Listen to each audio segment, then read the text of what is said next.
Hi friends, and welcome to my 323 time capsule. So we are gonna go kill Sirus. So apologies in advance. Again, I am doing this very late in the league, and the graphics patch has landed and reset the shader cache.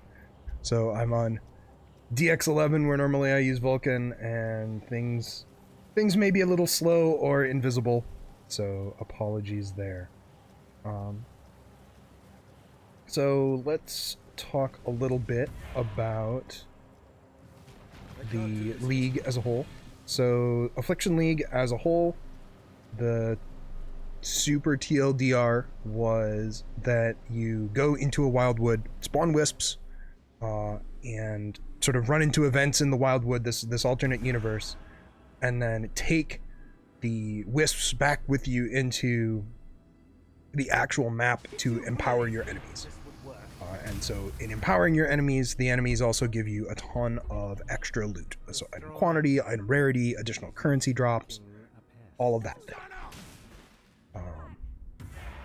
So this league, I am playing a Lacerate of Haemorrhage Gladiator. So one of the new features this time around was what are called transfigured gems, which are gems that replace some element of the base skill with a different variant that is designed to have gameplay that is more interesting. So in this case, like Lacerate of Haemorrhage is a hemorrhage, so a strike that only is good for bleeds, right? It doesn't have almost any of the physical component at all built into it baseline.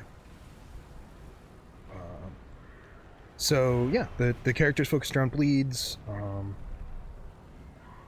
like very sort of tanky defense, right? You know, like we've got almost perfect resistances, over capped block, 58% chance to block spell damage, and then some fun stuff like Reckoning, where you're recovering a ton of life when you block, that kind of thing. So let us attempt to go kill Sirus, and then I can talk about the actual items and stuff like that. But yeah, well, we're thinking.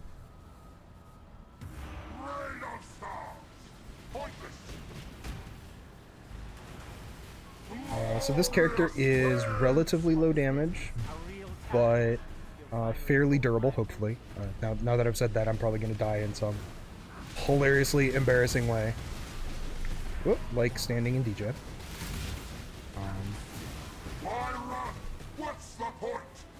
So it has, I think, like 4 or 5 million damage. I will admit, when I updated POB, it broke. So I cannot, unfortunately, tell you the exact values of the POB. But it's like very mediocre damage, particularly for softcore, but very durable, as you saw, right? Like I was standing in degen, and the Progenesis kept me alive.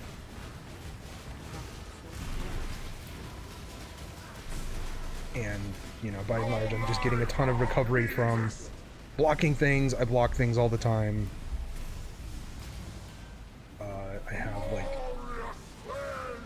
40 or 50k armor, 41k armor, I guess.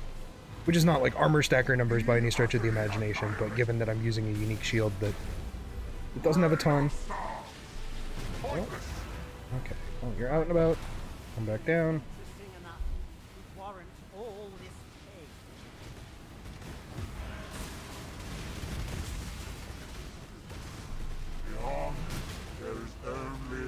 Whee! And so you can see the build does not have a ton of regen, unfortunately.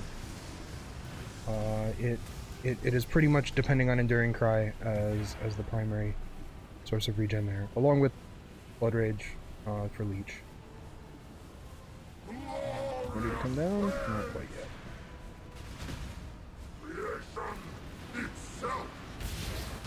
But hey, he's alive!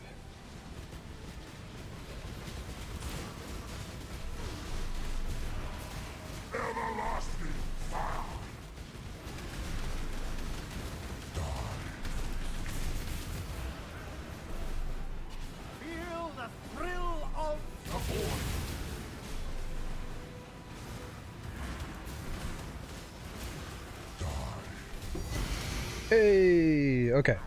So that, anyways, that's normal Sirus.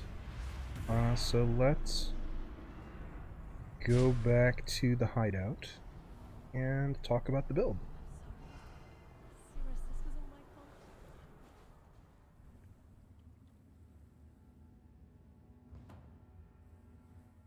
I'm truly sorry. It had to be done. Yay. So overall, this build was a decent bit of fun. So the core sort of reward in terms of player power from Affliction was this secondary ascendancy. And so there are these 3 secondary ascendancies, Warden, Warlock, and Hunter, if I remember correctly. But basically this one gives me Barkskin, which is a defensive aura, and then bonus effects for having stacks of Barkskin along with tinctures. So this replaces a flask slot with a very powerful effect, and so you can see here I have additional rarity, and my bleeds will do more damage against low life enemies. And then I get additional flask charges whenever I hit an enemy with a weapon that is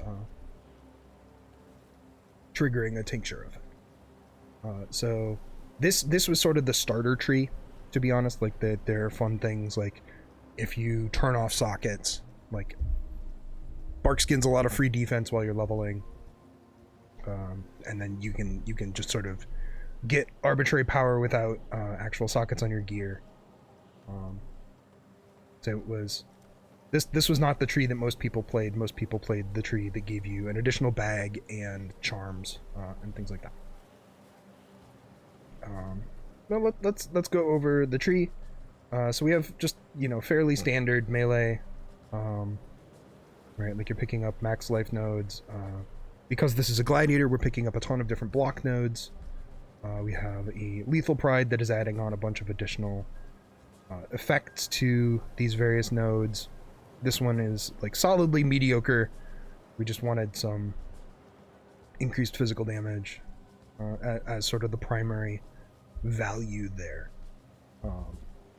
Along with the strength and stuff, but we pick up a bunch of those. We pick up damage over time nodes, mana nodes, and block nodes, basically, as you can see. And so this will repeat itself over and over again, right? Like we pick up, ailment immunity through masteries. We pick up, mana reservation efficiency through masteries.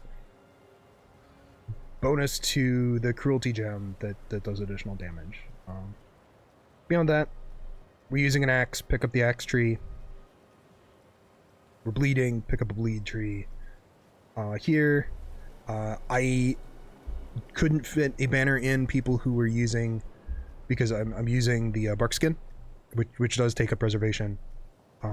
But it takes up what would have been a banner, right? So I'm missing a banner here, but we just have aura buffs, a couple of cluster jewels, life nodes, more block nodes, axe nodes, and then we are getting a decent chunk of spell block from Blue Nightmare because we have a bunch of resists in this area. So this Blue Nightmare by itself is, I think, 15 or 16% spell block out of this particular effect. So tree overall, not particularly interesting. One cool thing about bleeds is that they really sort of, you want to apply 8 total bleeds, and then you just want them to be as big as possible, right? And so you play a lot with max hit effects, and so you saw like that mastery, or you have Ristlatha's Coil. So the reason that this is 18% quality instead of 20% quality is because there's a breakpoint where if I increase it to 20% quality, the minimum physical attack damage goes up a little bit. But the goal really is just to create the widest possible range of values that the bleed can roll, so that when it does roll a good bleed, it sticks on the target and does a bunch of damage. So to walk through briefly the skills that we're using, We just have a standard leap slam. You didn't see me use it a ton there. Just hop around. So like you know when you are doing mapping that is not like high density mapping, it's just leap slam on something, press lacerate once, repeat. Right. Here we've got just an aura hat. So this one is a little bit, again, like this character didn't have as much playtime as some of the ones that I've showcased in the past. So this is just a mana reservation hat that it helps us fit a bunch of auras, and so we've got, you know, enlighten, and then two 50% auras and a tempest shield up in here. All's letting us fit pride for more physical damage, and then the surrender, which is sort of our thing that the build is built around to a certain degree, right? Like the fact that you get a ton of life on block. Like this is 10% of my life-ish for all intents and purposes, as well as the Reckoning pop that has life gain on hit and rage on hit. So as I'm killing monsters that are attacking me frequently, you know, it caps out my rage and sustains fairly effectively. So I could theoretically run something like Berserk or something along those lines if I had other sources of income and increased keybinds. Again, we're using more mana reservation, so that this chest is very, very mediocre. We, you know, do not perceive, right? Like T2 T1 hybrid, like the secondary effects are pretty much just straight poo poo, but it does the job and keeps health up. And then, you know, we are using Herald of Purity, so we get a whole mess of physical damage and buff effect, both of which we use from Herald of Purity, and this one also has damage with ailments, of which bleeding is one. Just sort of your general Vol non-hit ring. Auto curse is nice. Try to minimize your keybinds when you're playing Path of Exile because it plays for a long time. So this just, you know, also has int to fix some problems. Chaos res is incredibly valuable. And then just a T1 res to swap around.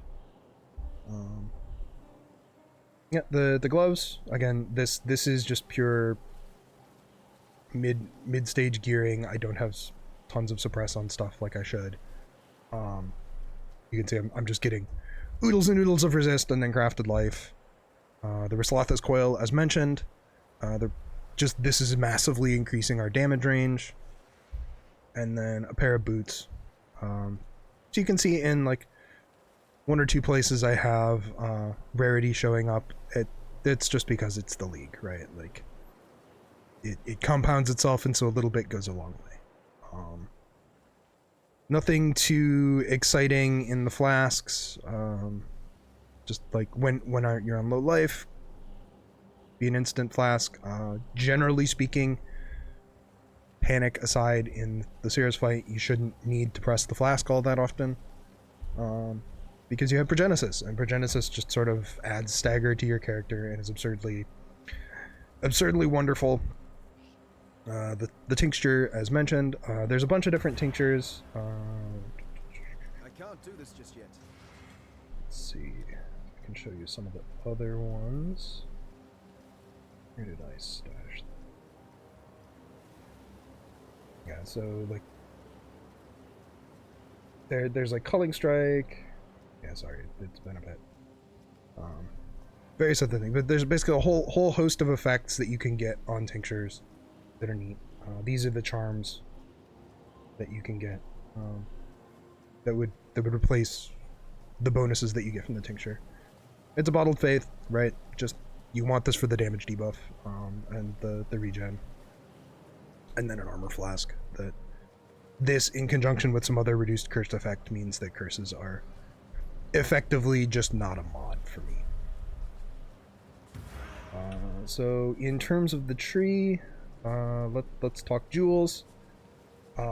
We are a bleed build, so we can use the bleed, like the axe jewels. just very standard. And then, again, like, this character is sort of softcore, like, so these gems don't have life when they should have life and all that jazz. Like, it's just, this is a 3-mod duel with dot multi, and then ailments deal damage faster. CB immunity, some attack speed for moving around. This is one of the coolest parts of the Affliction patch. So that which was taken jewels. So these are the mods that would show up on those charms from the Wildwood, and you got 4 of them as a jewel slot. And so you can see here, like, this one is very defensive. You know, like, I'm getting automatic fortify, I'm getting extra ES so that we have ES to regenerate from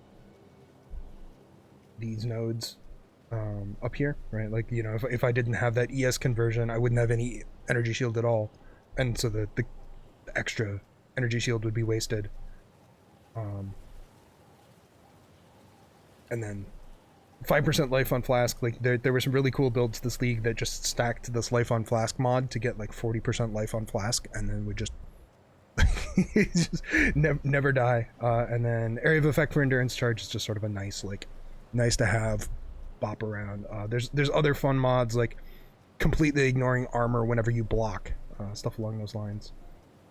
And then just sort of an solid like 3-mod Watcher's Eye. Like, this is again nothing special. The block chance is mostly wasted here, but it's malevolence, faster damage, which effectively increases DPS, and then pride.